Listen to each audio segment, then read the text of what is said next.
जय श्री कृष्णा दोस्तों। नमस्ते दोस्तों, आप सबका स्वागत है इस चैनल पर। आज का वीडियो है ज्ञान के ऊपर, यानी कि ज्ञान का महासागर। यह सीरीज में आज से शुरू करने जा रहा हूँ। इस ज्ञान के महासागर में जो तैरना चाहता है उसका मैं स्वागत करता हूँ। इस सीरीज में आपको कई प्रकार की ऐसी ज्ञान की बातें सुनने मिलेगी जो आपको अनंत मिठास का अनुभव कराएगी, जिसमें मेरे कुछ विचार, मेरे पूरे दिन का निष्कर्ष, सुख दुख, अमीरी गरीबी, भगवान देवता, अंदर की बाहर की, शास्त्रों की, पुराण की, इतिहास की, नैतिक धर्म और अधर्म जैसे, समझदारी जैसी अनेक बातों का समावेश होगा।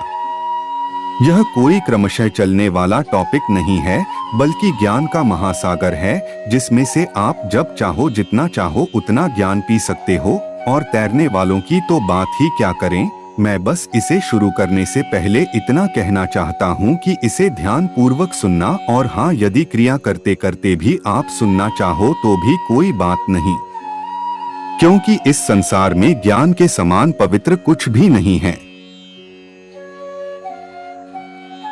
सही ज्ञान कहाँ से प्राप्त होता है?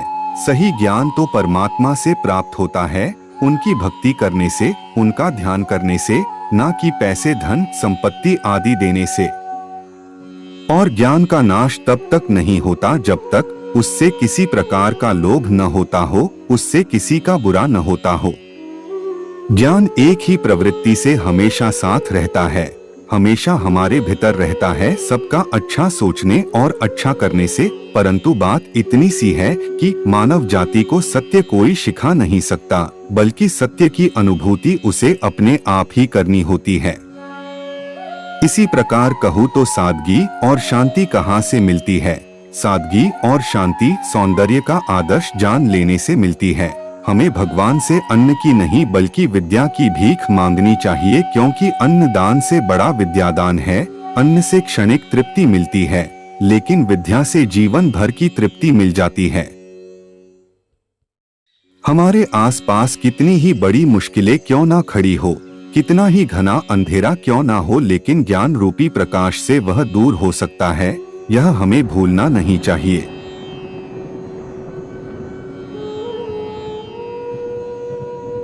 जीवन के अर्थ के संबंध में मतों एवं विचारों में रुचि रखने वाला और उसे विकसित करने वाला व्यक्ति उत्तम है, वह ज्ञानी है। और ज्ञानी भगवान कृष्ण की नजर में श्रेष्ठ है, उत्तम है। इसलिए हमें ज्ञानी बनने का प्रयास करना चाहिए। अगर कहूँ तो हम श्री कृष्ण तो बन नहीं सकते, लेकिन हमारा कैरेक्टर, हमारा स्वभाव कृष्ण के जैसा होना चाहिए, एक परमात्मा के जैसा। कई लोग ऐसा कहते हैं कि हम भगवान नहीं बन सकते। साथ ही कुछ लोग ऐसा कहते हैं कि हमें हमेशा एक साधु संत का समागम रखना चाहिए और उसके अच्छे गुण ग्रहण करने चाहिए। यदि साधु संत बनना नहीं है, सिर्फ उसके अच्छे गुण ग्रहण करने हैं, उसी तरह ईश्वर बनना नहीं है, बल्कि उसके अच्छे गुण धारण करने हैं। जैसे कि ईश्वर एक समुद्र है और हम उस समुद्र की एक बूंद। यदि समुद्र उत्तम गुणों का भंडार है तो हम उत्तम गुणों की बूंदे। इसीलिए हमेशा कृष्णा नहीं बल्कि कृष्णा जैसा बनने का प्रयास करना है। और यह कभी नहीं भूलना है कि एक पानी की बूंद कभी समुंदर नहीं कहलाती, लेकिन उस बूंद की मिठास समुंदर जितनी ही होती है। इसी प्रकार बचपन से ही छोटे बालकों को सद्ज्ञान मिलना चाहिए, क्योंकि वह बहुत जरूरी है। आइए जानते हैं क्यों। प्रस्तुत है गीता ज्ञान। किसी भी प्रकार की वस्तु या ग्रंथ के ज्ञान को बिना जाने उसका खंडन करना अत्यंत गलत है। आज के आधुनिक समय में लोग अपने बच्चों को कम उम्र से ही अच्छी पढ़ाई या अच्छी किताब का ज्ञान देने के बजाय उन्हें मोबाइल फोन या मशीन गिफ्ट कर रहे हैं।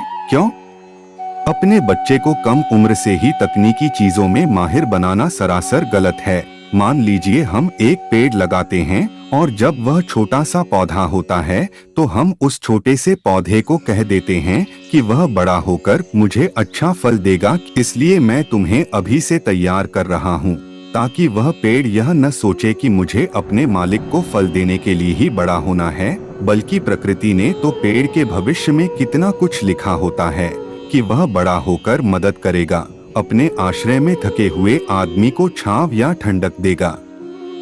आंधी बारिश से अपने से छोटे घर या झोपड़ी की रक्षा करेगा। अपने फलों से किसी राहगीर की भूख मिटाएगा। हाँ, यह बात सच है कि कोई भी पेड़ बड़ा होकर यह सब करेगा, लेकिन तब जब उसके मालिक ने उस छोटे से पौधे को अच्छी जगह पर लगाया हो, अच्छे वातावरण का अनुभव करने दिया हो, तब वह दूसरों को अनुभव करा पाएगा और अपनी कुछ सेवा दे पाएगा, किसी की अच्छी दुआ पाएगा। यह सब किसी बालक के जीवन में तभी होगा जब उसे बचपन से ही सद्ज्ञान मिला हो, उसे किसी अच्छे पुस्तक का पठन करवाया हो। ऐसा नहीं है कि इन सब प्रवृत्ति से बालक को कोई लाभ नहीं होता, बल्कि सद्ज्ञान के प्रचार से और निस्वार्थ सेवा भाव से ही अच्छे व्यक्तित्व का और उत्तम जीवन का निर्माण होता है। हम सभी सोचते हैं कि गीता ज्ञान, अच्छी आध्यात्मिक पुस्तकों की आवश्यकता केवल बुढ़ापे में है या जब जीवन से निवृत्त होने की प्रतीक्षा कर रहे हों, तब इन पुस्तक को पढ़ना चाहिए। लेकिन बुढ़ापे में ज्ञान प्राप्त करने का क्या फायदा जब हम अपना पूरा जीवन व्यतीत कर चुके हो? क्या हमने कभी यह सोचा है कि अगर हम या हमारे बच्चे बचपन से ही सद्वांचन, भगवद गीता जैसी अच्छी किताबें पढ़ लें तो यह हमारे जीवन के लिए कितना फायदेमंद हो सकता है? बचपन से हमने जो अच्छा ज्ञान प्राप्त किया है वह जीवन में कितनी अच्छी तरह फैल सकता है, कितने लोगों के काम आ सकता है, हमें जीवन जीने में सहजता हो सकती है। यह सब जीवन के प्रारंभ में ही प्राप्त कर लेना चाहिए। फिर क्या काम आएगा हमें? बुढ़ापे में पढ़ने से हमें क्या लाभ होगा? हालांकि विषय की समझ न होने के कारण बहुत से लोग जिन्होंने केवल श्री गीता जी का केवल नाम ही सुना है, वे कहते हैं कि गीता केवल तपस्वियों और वृद्धों के लिए है। वे भी अपने बच्चों को श्री गीता जी का अध्ययन इस भय से नहीं कराते कि कहीं गीता का ज्ञान उनके बच्चे को घर छोड़कर सन्यासी न बना दे।